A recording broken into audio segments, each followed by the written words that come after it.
Students, कैसे हैं आप सब। आई होप आप लोग ठीक होंगे। आप सबका स्वागत है मेरी साइकोलॉजी की क्लास में लर्न विद ज्योत्सना इस चैनल पर। तो जैसे कि हम लोग साइकोलॉजी को कंटिन्यू कर रहे थे, स्टार्टिंग से हम लोग एक एक टॉपिक को यानी डिटेल से कवर कर रहे हैं।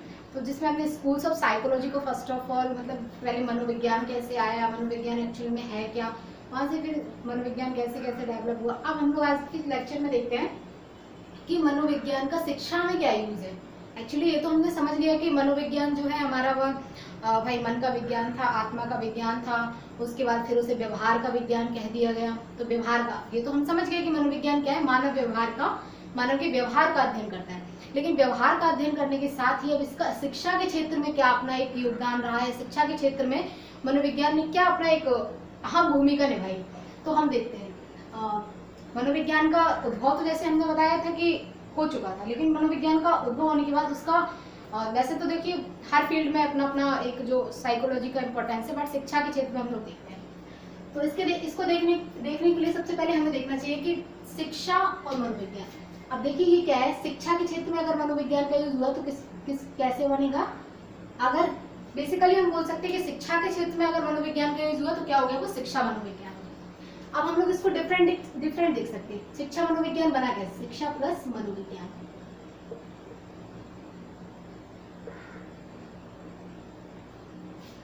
ठीक है, शिक्षा प्लस मनोविज्ञान इक्वल्स टू शिक्षा मनोविज्ञान।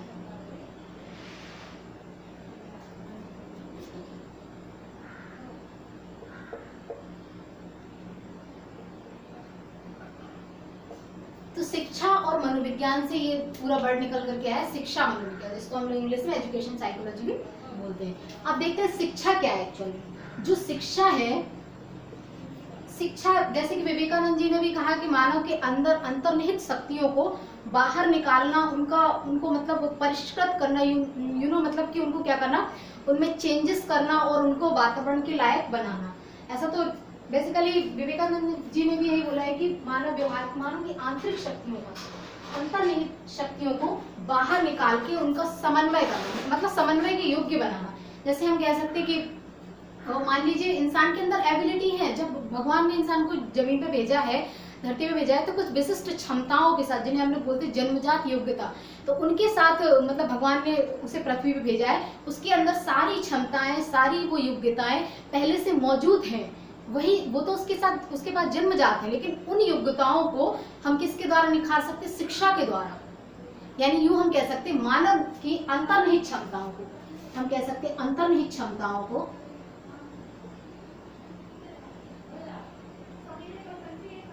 अंतर्निहित योग्यताओं या क्षमताओं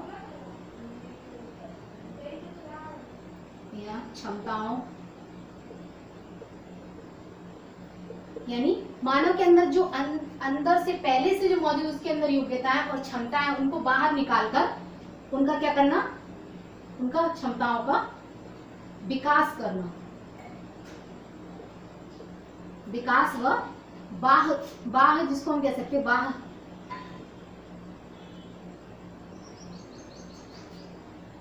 या हम यूं भी कह सकते हैं बाहरी जगत के साथ समन्वय के योग्य बनाना।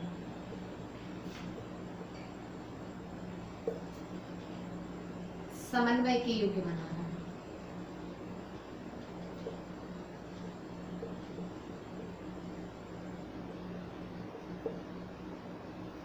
तो ये हमारा क्या है, एजुकेशन है। बेसिकली शिक्षा क्या है, मानव के अंदर निहित क्षमताओं को, मानव के अंदर जो भगवान ने पहले से क्षमता भेजी, उन क्षमताओं को बाहर निकालना, उनको परिष्कृत करना और उनको इस योग्य बनाना कि वो जो हमारा जहाँ पे वो धरती पे आया है वहाँ पे वो सर्वाइवल करने के योग्य बन जाए और वो अपने आप को वहाँ पे समन्वय बैठा ले। तो इसके लिए उसको क्या किया जाता है, इसके लिए उसे शिक्षित किया जाता। जैसे हम बोलते नहीं है, कभी कभी हमने किसी इंसान को जैसे देखा, अगर कोई इंसान पढ़ा लिखा नहीं है और हमने उसे देखा भाई वो कोई ऐसा लेबर टाइप काम कर रहा है, फिर काफ़ी परेशान है, काफ़ी मतलब परेशान है और वो कुछ कर नहीं पा रहा, तो हम लोग बोलते भाई तू पढ़ लेता तो कुछ कर लेता। अगर तुम पढ़ लेते तो तुम्हारा थोड़ा सा डेवलपमेंट हो जाता, तुम्हें कोई जॉब मिल जाती छोटी मोटी, तुम सर्वाइव कर लेते।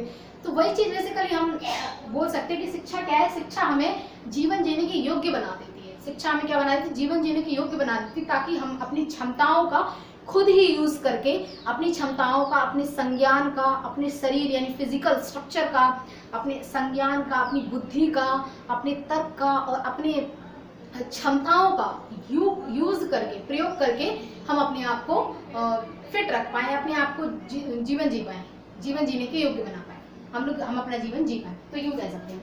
तो इस संबंध में हमारे जो क्या कहते हैं हर्बर्ट स्पेंसर जी हैं, उनने भी कुछ कहा है, इधर देख लेते हैं वो।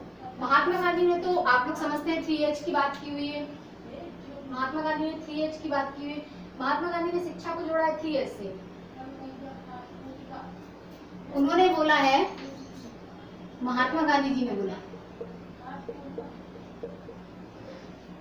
महात्मा गांधी ने बोला शिक्षा से मेरा तात्पर्य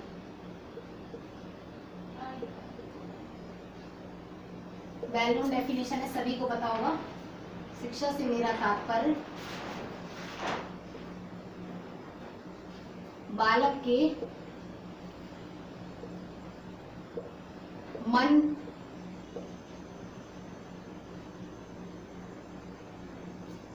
शिक्षा से मेरा तात्पर्य बालक के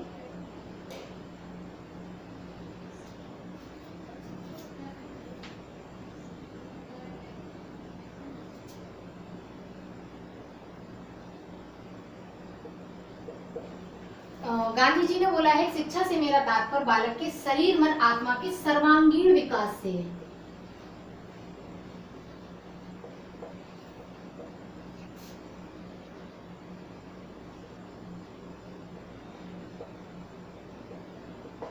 तो हम यूं समझ सकते हैं कि शिक्षा से हमारा क्या अर्थ है। शिक्षा से बेसिकली जो हमारा अर्थ है वो क्या है कि शिक्षा मनोविज्ञान के अंतर्गत ये बताया गया है, ये बोला गया है कि शिक्षा मतलब शिक्षा को इस तरीके से गांधी जी ने डिफाइन किया है कि शिक्षा से तात्पर्य कि हमारा शारीरिक विकास भी हो, ताकि हम अच्छी चीजें खाएं, हमें पता हो कि ये भाई ये चीज हमारे शरीर के लिए अच्छी है, हानिकारक है तो हमें इसे नहीं खाना चाहिए, ये चीज हमारे शरीर के लिए बेनिफिट देगी और इससे हम फिजिकली फिट रहेंगे तो हमें वो चीज खाना चाहिए। तो वो हमारा शारीरिक विकास हो।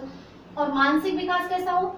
मानसिक विकास यानी हम अपना तर्क लगा पाए, लॉजिक कर पाए, संज्ञान का अपना प्रयोग कर पाए और किसी भी सिचुएशन को इजीली हैंडल कर पाए। और कहीं ना कहीं आत्मा मतलब हमारी आत्मा शुद्ध हो, परिष्कृत हो, हम किसी का बुरा ना सोचें, हमारे अंदर गंदे थॉट्स पैदा ही ना हो।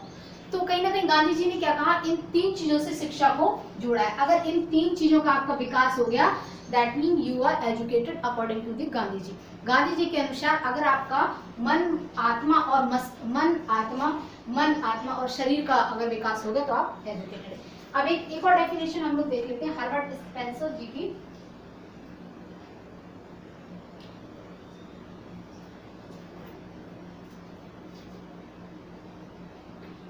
अंतर्निहित शक्तियों का बाह्य जीवन से समन्वय।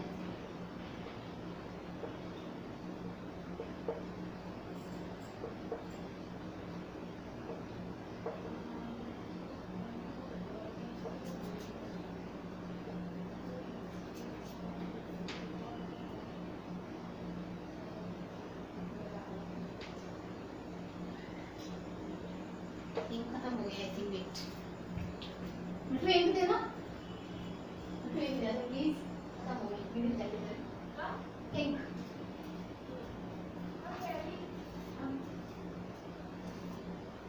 तो शिक्षा से इंक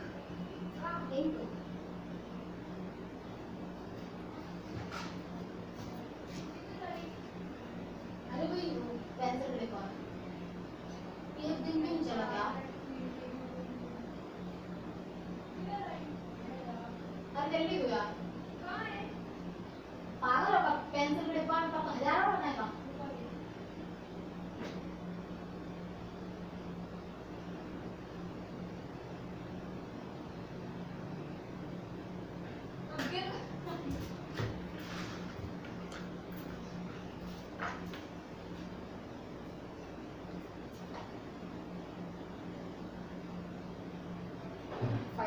only 1 minute 1 second।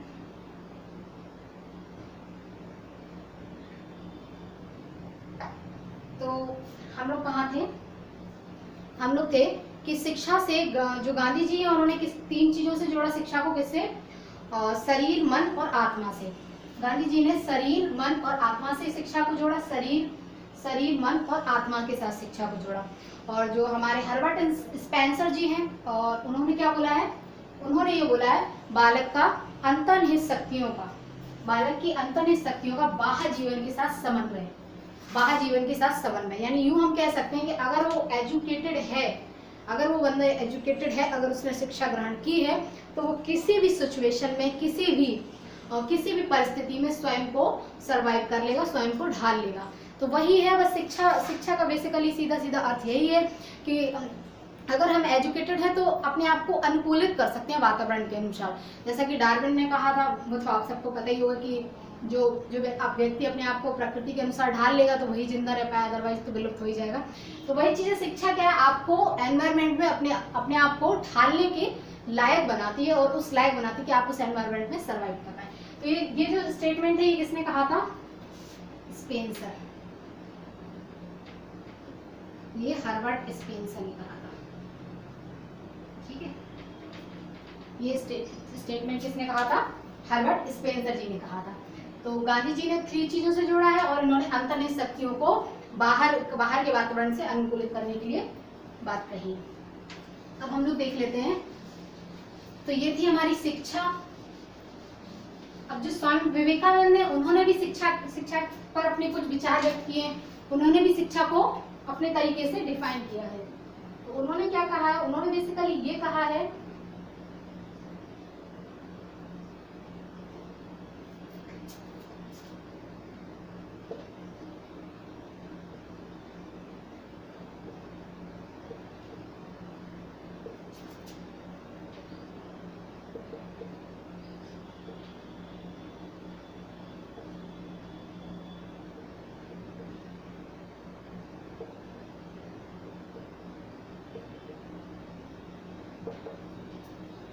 ये हमारा विवेकानंद जी ने कहा है। विवेकानंद जी ने क्या कहा है,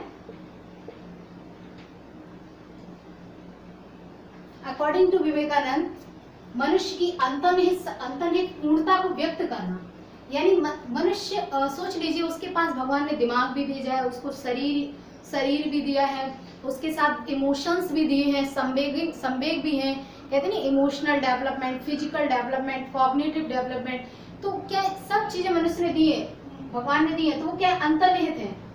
अंतर्निहित मतलब विवेकानंद जी का मानना है कि वो अंतर्निहित मतलब पूरी तरह से पूर्ण है। वो जब वो धरती पे आया है ह्यूमन, तब वो पूर्ण है पूरी तरह से, उसमें सारी शक्तियां विद्यमान है पहले से। बस उनको क्या करना है, उनको क्या करना है, उन्हें व्यक्त करना है। जैसे कि उसके अंदर संज्ञान है, दिमाग है, तो बस उसके दिमाग का उसे यूज करना है, उसे व्यक्त करना है, उसे उस शक्ति को प्रदर्शित करना है कि हाँ भाई उसके अंदर दिमाग है।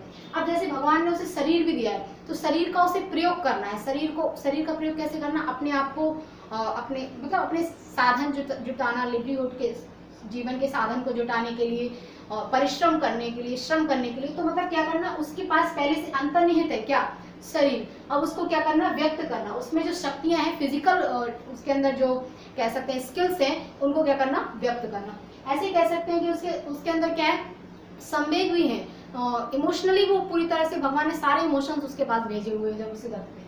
तो उसको भी क्या करना, बस उसे व्यक्त करना है, उसको मतलब यूज करना है। उसका यूज कैसे, कितना अच्छा करके हम कितना कुछ अपने आप को डेवलप कर सकें, बस यही है। तो हमने देखा कि शिक्षा क्या है, शिक्षा मानव की अंतर्निहित शक्तियों का बाह्य जीवन में समायोजन है, और पूरा मतलब बालक का सर्वांगीण ओवरऑल डेवलपमेंट हो, वही शिक्षा। अब हम लोग नेक्स्ट टर्म जो अपनी देख लेते हैं, मनोविज्ञान। जो हमारी नेक्स्ट टर्म है दैट इज मनोविज्ञान। अब मनोविज्ञान क्या है, मनोविज्ञान में बहुत सी चीजें पाई जाती है। जब ये देखा गया कि शिक्षा में क्या देखा गया, शिक्षा में ये देखा गया कि जब सभी लोगों में क्या है, इंडिविजुअल डिफरेंसेस हैं। भाई किसी का दिमाग कम है, किसी के पास दिमाग ज्यादा है, कोई व्यक्ति बोलने में बहुत एक्सपर्ट है, कोई व्यक्ति तर्क करने में ज्यादा होशियार है, कोई व्यक्ति क्या है, कोई व्यक्ति फिजिकली बहुत फिट है, यानी खेल में किसी तरह से बहुत फिट है। कोई व्यक्ति क्या है, कोई व्यक्ति यूं कह सकते हैं किसी के अंदर क्या है, जैसे कि खेल हो गया, संगीत किसी का अच्छा है, किसी की वॉइस क्वालिटी बहुत अच्छी है, किसी व्यक्ति की राइटिंग स्किल बहुत अच्छी है, कोई व्यक्ति बहुत ज्ञाता है, किसी को नॉलेज बहुत अच्छी है। कोई व्यक्ति डांसर है, तो इंडिविजुअल डिफरेंसेस हैं, हर व्यक्ति के पास कुछ ना कुछ विशेषता है।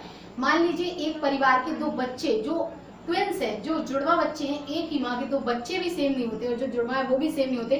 कभी ना कभी देखा गया कि एक बच्चा ज्यादा उन्नति करता है और दूसरा बच्चा वहीं पड़ा रहता है, जमीन पे ग्राउंड पे पड़ा रहता है। एक बच्चा क्या करता है, एक बच्चा दिमाग अपना संज्ञान का यूज करके किसी चीज को कितना बड़ा डेवलप कर देता है। आपने वो एक कहानी तो मुझे याद आ गई, आप लोगों ने सुनी होगी वो कहानी कि एक आदमी के 5 बच्चे थे, तो वो कहता था भाई मैं 5 रुपए दे रहा हूँ, अब इस 5 रुपए का तुम पांचों के पास 5-5 रुपए दे रहा हूँ, अब तुम अपना दिमाग से यूज करके बताओ कि तुम क्या कर सकते। तो एक लड़के ने ऐसा यूज किया था कि 5 रुपए में उसने घर भरने के लिए बात कही थी उसके पिताजी ने, तो वो कैंडल लेकर आया था। तो ऐसे ही मान लीजिए कि सबका दिमाग अलग अलग होता, तो जब ऐसा माना गया कि जब सबकी योग्यताएं, क्षमताएं, सबकी सोच, सब कुछ डिफरेंट है, तो उन्हें शिक्षा कैसे आप एक सी दे सकते हैं? ऐसा नहीं, तो ऐसा नहीं कर सकते हम। तो ये क्या है, पहली बात तो मनोविज्ञान में क्या है, इंडिविजुअल डिफरेंस को देखा जाता है।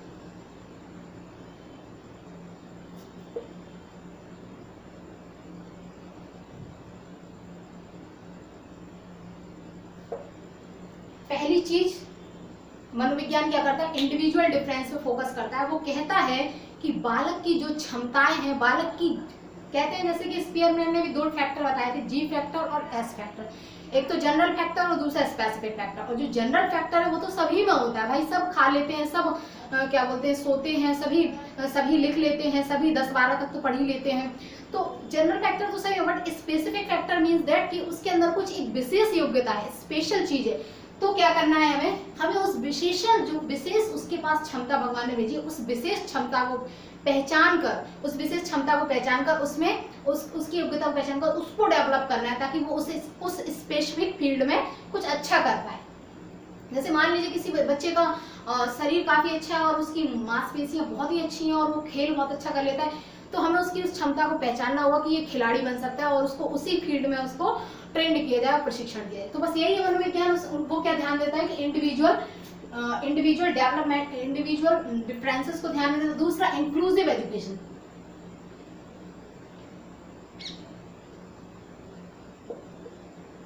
इंक्लूसिव एजुकेशन पे भी ध्यान देता है।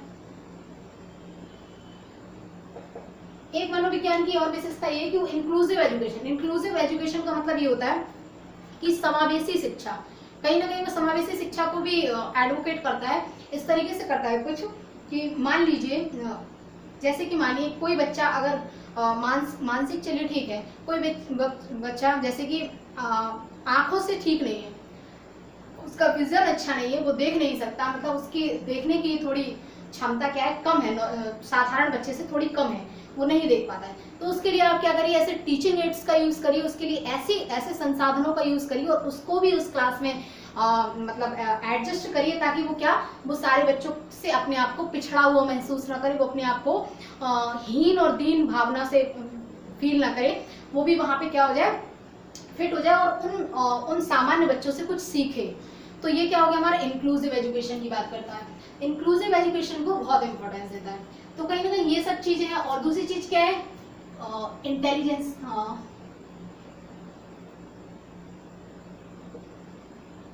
मोटिवेशन,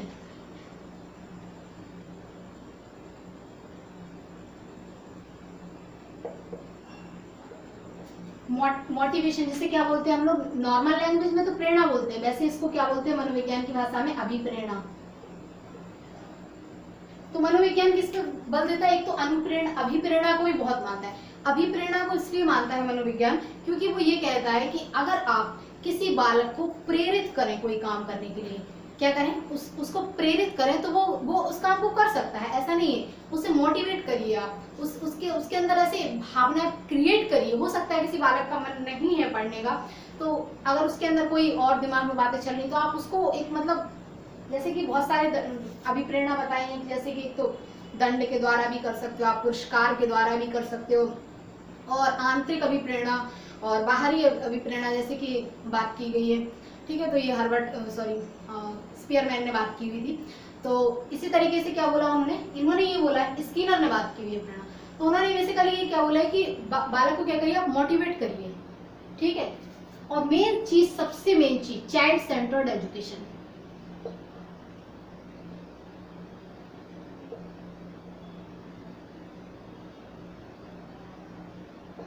चाइल्ड सेंटर्ड एजुकेशन यानी बाल केंद्रित यानी छात्र केंद्रित शिक्षा।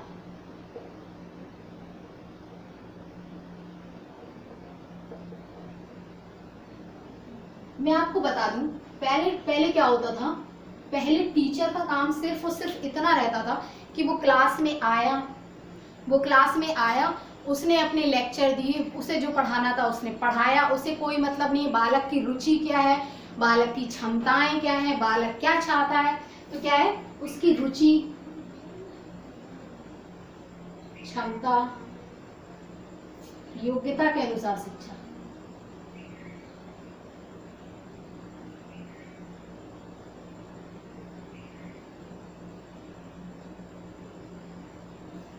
तो पहले क्या होता था, जो टीचर है, टीचर क्लास में आया, टीचर को इस बात से मतलब नहीं है कि बालक क्या कर रहा है, बालक को आपके लेक्चर में इंटरेस्ट आ रहा है, बालक इंटरेस्टेड है सीखने के लिए, बालक का मन लग रहा है क्लास में, या फिर आप यहाँ पे लेक्चर दे रहे हो, बच्चे का मन तो क्लास से बाहर ही है, ऐसा कुछ।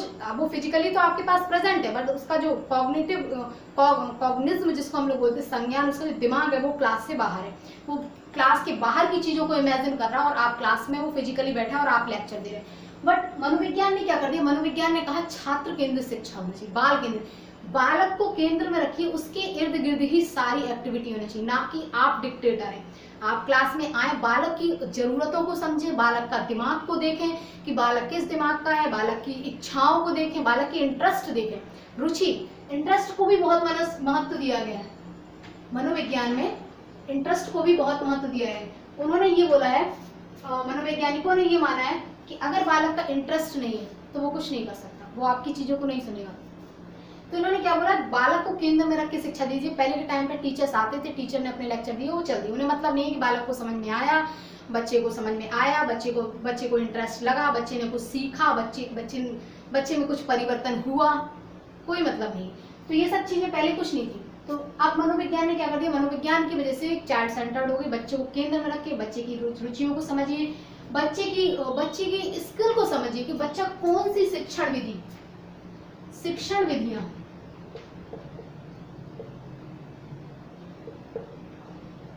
क्या शिक्षण विधियां, और दूसरी चीज क्या है, मटेरियल एड्स, शिक्षण सामग्री, जिसे हम लोग क्या बोलते हैं, मटेरियल एड्स।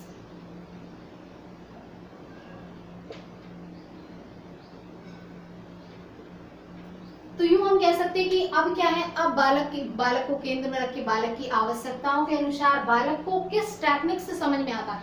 ये नहीं है कि पहले डायरेक्ट मेथड से आपने अपने लेक्चर दिए, लेक्चर मेथड चलता था, बट अब देखिए कितनी सारी टीचिंग मेथड चलने लगे। इंडक्टिव मेथड, पहले आप था इंडक्टिव यानी पहले आप एग्जाम्पल दीजिए, फिर उसको आप एग्जाम्पल्स, जैसे आपने बता दिया कि भाई ये क्या है, ये बोर्ड है, ये क्या है, ये डोर है, ये क्या है, ये मार्कर है, ये क्या है, ये पेन है, तो आपने ऐसे सब कुछ बता दिए। फिर आपने बताया कि बच्चे ये सब क्या है, that all these things are noun.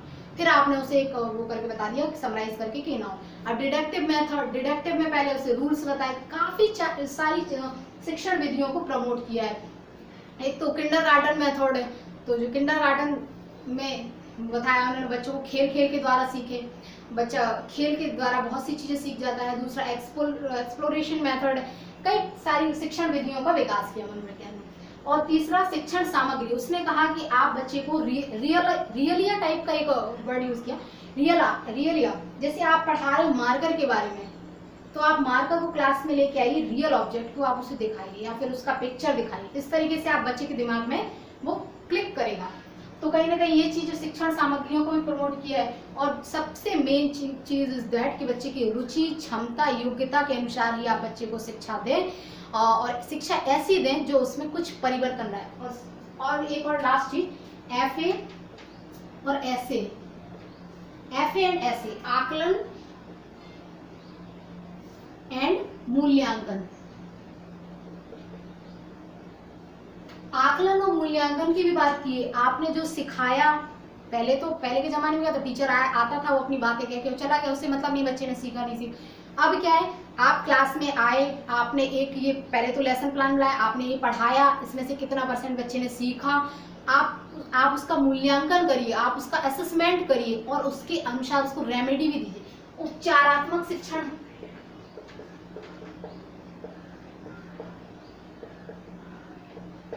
आप क्लास में देखिए, आप उसका असेसमेंट कीजिए, आप उसका आकलन कीजिए, जो आपने टॉपिक पढ़ा है उसका आप आकलन कीजिए कि बच्चे ने इस टॉपिक को किस हद तक सीखा है, कितना 20%, 10% सीखा है, और अगर उसने उसके आगे नहीं सीखा तो उसके पीछे का रीज़न क्या है।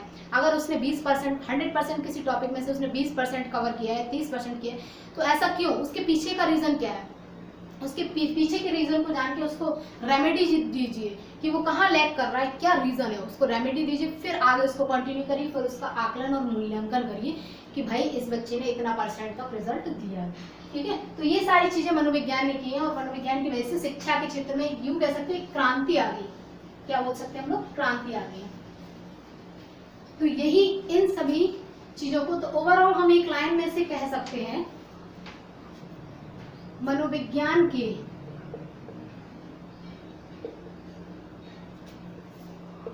नियमों व सिद्धांतों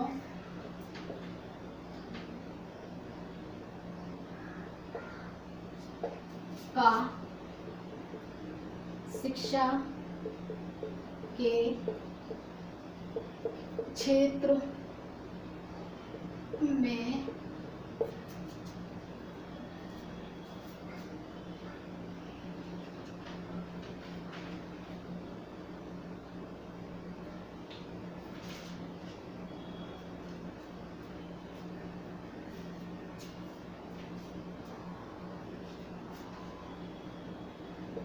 यूज करना,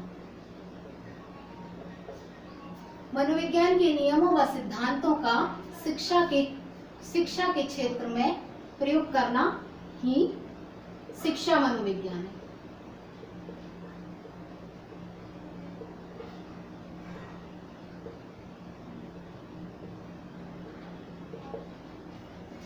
तो हम लोग इस तरीके से कह सकते हैं कि शिक्षा मनोविज्ञान क्या है, मनोविज्ञान के नियम जो कि मैंने भी यहाँ पे डिस्कस किए, इंडिविजुअल डिफरेंस, बच्चे का चाइल्ड सेंटर्ड एजुकेशन, बच्चे की रुचि क्षमता योग्यता के अनुसार शिक्षा, बच्चे का आकलन करना, बच्चे का इवेल्यूएशन करना, डिफरेंट तरीके की शिक्षण विधियों का प्रयोग करना, शिक्षण विधियों के साथ साथ मटेरियल एड्स का भी यूज करना, और मेथड कौन सा यूज करें, विधि कौन सी यूज करें, और कौन से तरीके से, मतलब, और बच्चे को सबसे मेन चीज, और हम यूँ कह सकते हैं आज के टाइम में शिक्षा के लिए सबसे मेन चीज रही कि एक और टर्म जो है दंड रहित शिक्षा,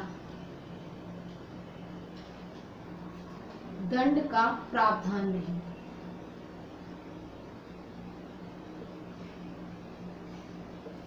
मनोविज्ञान ने ये पूरी तरह से स्पष्ट कर दिया है कि आप बच्चे को दंड नहीं दे सकते। अगर आपने कोई टॉपिक पढ़ाया है, आपने उस चीज को एक्सप्लेन किया है, और अगर वो बात बच्चे के दिमाग में फिट नहीं हुई है, या बच्चे ने उससे 10% या 20% या 50% अगर उसे अचीव किया है, तो उसके पीछे का रीजन आपकी या तो शिक्षण विधियां खराब हैं, या फिर आपका टीचिंग मेथड खराब है, या फिर आपके मटेरियल्स नहीं है आपके पास, या फिर आपके लेक्चर्स में कोई कमी है, या फिर आपका टीचिंग इफेक्टिव नहीं है। तो कुल मिला के हम कह सकते हैं मनोविज्ञान ने सीधा बच्चे, मैंने टीचर में कमी बताया, उसने सीधा बोला है कि टीचर अगर मनोवैज्ञानिक विधियों का प्रयोग करे तो ऐसा नहीं है कि बच्चा अचीव ना करे। उसकी बुद्धि को समझिए, उसने क्यों समझिए ना कि आप, हो सकता है कोई बच्चा मंद बुद्धि हो और उसका जो क्राइटेरिया, लर्निंग क्राइटेरिया हो सकता है वो 20-30% ही 50% ही एब्जॉर्व कर पाता, कोई सामान्य बालक हो, कोई प्रतिभाशाली बालक है, उसने जल्दी सीख लिया, कोई मंदबुद्धि बालक है, कोई पिछड़ा बालक है, कोई बालक सृजनात्मक बालक है कि भाई वो तो क्लास में बैठा है लेकिन बहुत अच्छी चीज़ें एक्सप्लोर करके ला रहा है, मैम ऐसा, मैम वैसा, मैम ये चीज़ देखिए ऐसा होता, मैम ये होता, नई चीज़ें, संसाधनों का प्रयोग कर रहा है, नई चीज़ें एक्सप्लोर, खोज करके ला रहा है। तो देखिए बालक के भी कई प्रकार होते हैं, ऐसा नहीं है कि किसी बालक ने अगर कोई चीज़ अचीव नहीं की तो आप उसे मारने लग जाए, ऐसा नहीं है। तो मनोविज्ञान ने ये सख्त मना किया कि आप किसी बालक को, किसी बच्चे को दंड नहीं दे सकते। तो ये सब चीज़ें हम कह सकते हैं कि मनोविज्ञान क्या है हमारा, शिक्षा, जो मनोविज्ञान के नियमों सिद्धांतों का हम शिक्षा के फील्ड में जब यूज करते हैं तो दैट इज शिक्षा मनोविज्ञान। तो ये शिक्षा मनोविज्ञान। अब थोड़ी सी बात हम लोग एजुकेशन के बारे में और कर लेते हैं। एजुकेशन जो हमारा है,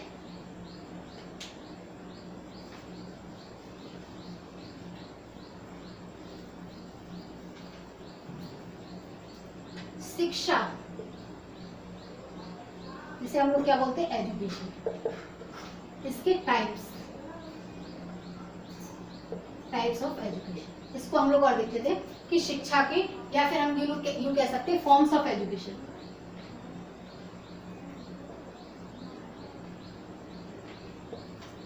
तो ये हमारी क्या है देख लेते हैं। देखिए एक 3 टाइप की एजुकेशन बताएंगे। कौन सी? औपचारिक,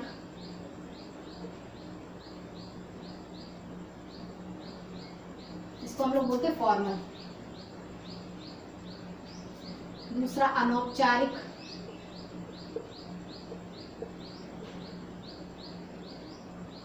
तीसरा निरौपचारिक।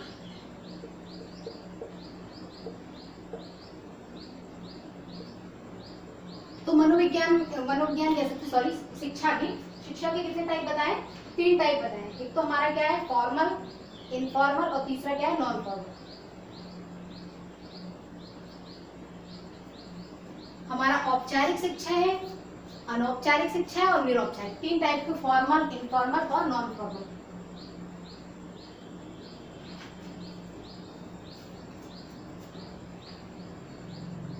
इनफॉर्मल एजुकेशन, शॉर्ट में लिख दिया मैंने एजुकेशन, और नॉन फॉर्मल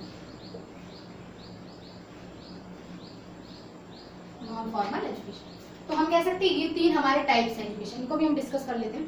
तो क्या है, सबसे पहला जो हमारा टाइप एजुकेशन का, दैट इज औपचारिक या इनफॉर्मल एजुकेशन। इनफॉर्मल एजुकेशन क्या होता है?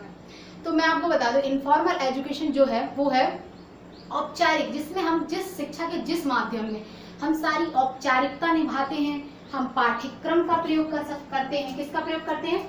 पाठ्यक्रम का प्रयोग। हम किसका? पाठ्यक्रम का प्रयोग करते हैं। हम पुस्तकों का प्रयोग, हम स्कूल में जाते हैं, स्कूल, विद्यालय, महाविद्यालय, विश्वविद्यालय, कहीं ना कहीं जाते हैं, पाठ्यक्रम का प्रयोग करते हैं, शिक्षण विधियों का प्रयोग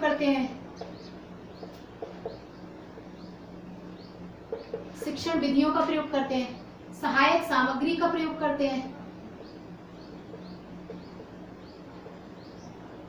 तो इस एजुकेशन में क्या करते हैं, हम सारी औपचारिकताओं को निभाते हैं। जितनी भी चीजें हैं जो एजुकेशन के लिए एक बनाई गई हैं, उन सभी चीजों का हम प्रयोग करते हैं। तो इस एजुकेशन को हम लोग कह सकते हैं औपचारिक शिक्षा। बेसिकली एक लाइन में हम यूं कह सकते हैं, जो शिक्षा हम विद्यालयों में, विश्वविद्यालयों में, महाविद्यालयों में जाकर ग्रहण करते हैं, that is known as formal education.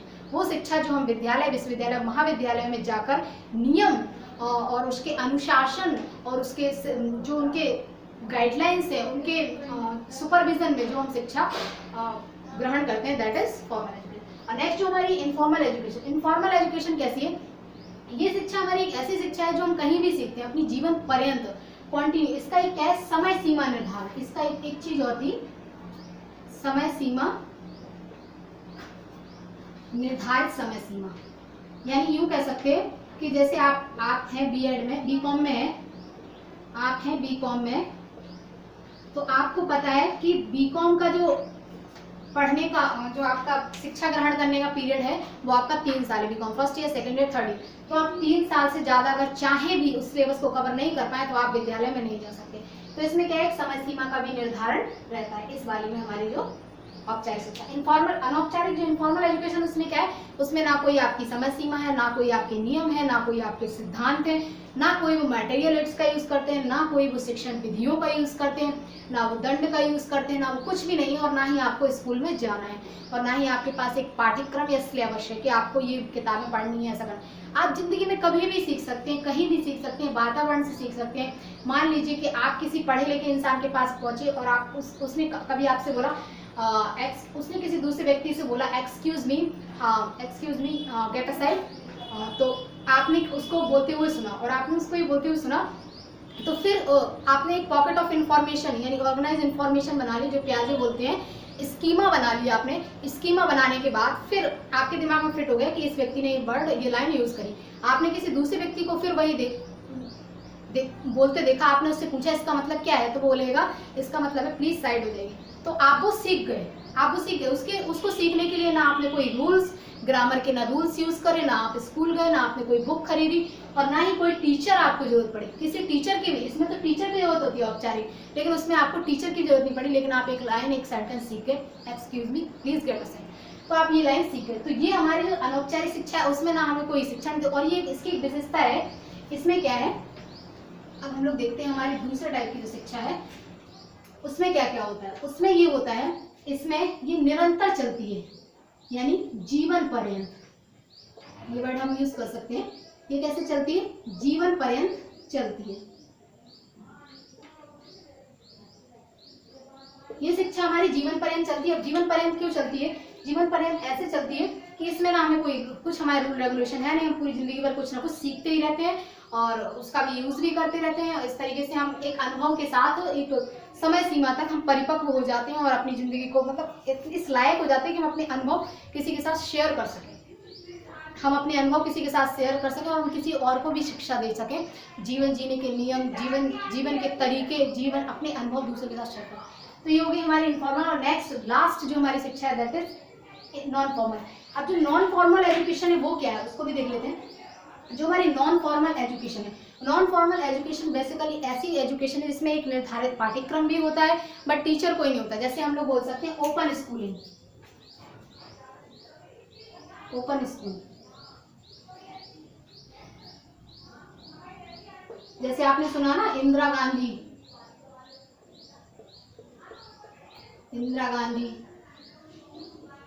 अरे NIOS, national institute of open schooling. इस तरीके से काफ़ी सारे संस्थान है, पत्राचार्य भी है हमारा, इंडियन इंस्टीट्यूट जो हमारा national institute of open schooling है जो माध्यमिक तक की शिक्षा ग्रहण करवाता है।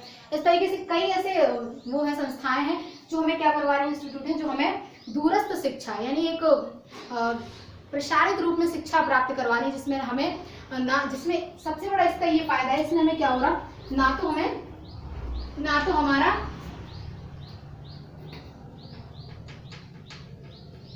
हमारा क्या लग रहा समय, कोई फिक्स टाइम नहीं है कि भाई आपको स्कूल जाना ही है इतने बजे, 8 बजे जाना है आपको स्कूल, और आप स्कूल जाने के बाद आप 2 बजे फ्री होंगे, ऐसा कुछ नहीं है। धन की बचत, ऐसा नहीं है कि भाई आपको 3 महीने फीस जमा करनी है और आपको 500 रुपये पर मंथ के हिसाब से फीस लगेगी, ऐसा नहीं है। आपको समय की बचत, समय की, धन की, और तीसरी चीज समय, धन एक्सेट्रा, इन सब चीज़ों की बचत होती है शिक्षा में। इस शिक्षा में आपको कोई ज़्यादा खास एफर्ट नहीं करना, आपको मतलब यूँ कह सकते हैं कि एक लेक्चर डिलीवर्ड हो रहे हैं एक्सपर्ट के द्वारा, आप उनको भी अटेंड कर सकते हैं, कुछ उनका बुक्स भी दी गई हैं जिनको आप घर में किसी भी टाइम पढ़ सकते हैं, और पढ़ने के बाद आप एक एग्ज़ाम, फाइनली एक एग्ज़ाम देने के बाद आप अपने आप को इवेल्यूट कर पाएंगे कि आप पास हैं, फेल हैं। इस तरीके से आपको एक सर्टिफिकेट भी इवन दिया जाएगा। तो ये हमारी थी जो ओपन स्कूलिंग, जिसको हम लोग क्या बोलते हैं, नॉन फॉर्मल एजुकेशन। तो इसमें क्या है, इसमें ना मैंने जैसे बताया ना, आपको स्कूल जाना है, आपका समय भी ज़्यादा नहीं यूज़ होना, आपका धन भी ज़्यादा यूज़ नहीं होना, और आपको कोई और डिसिप्लिन भी नहीं चाहिए, आपका कोई नियमों का पालन भी नहीं करना, ये सब इस एजुकेशन। तो बस आज के लेक्चर में यही था, हमने एजुकेशन को डिटेल में समझा, इस एजुकेशन के बाद हमने साइकोलॉजी को भी समझा, फिर जो हमारे मेन साइकोलॉजिस्ट हैं, यूँ कह सकते हैं हम एक सोशल रिफॉर्मर जो गांधी जी हुए हमारे, जैसे अहिंसा के पुजारी थे, इन सबके भी शिक्षा के को लेकर क्या विचार थे ये भी हमने समझा। तो आज के लेक्चर में बस इतना ही। अगर आपको लेक्चर पसंद आया है तो लाइक करें, सब्सक्राइब करें, शेयर करें। Thanks for watching.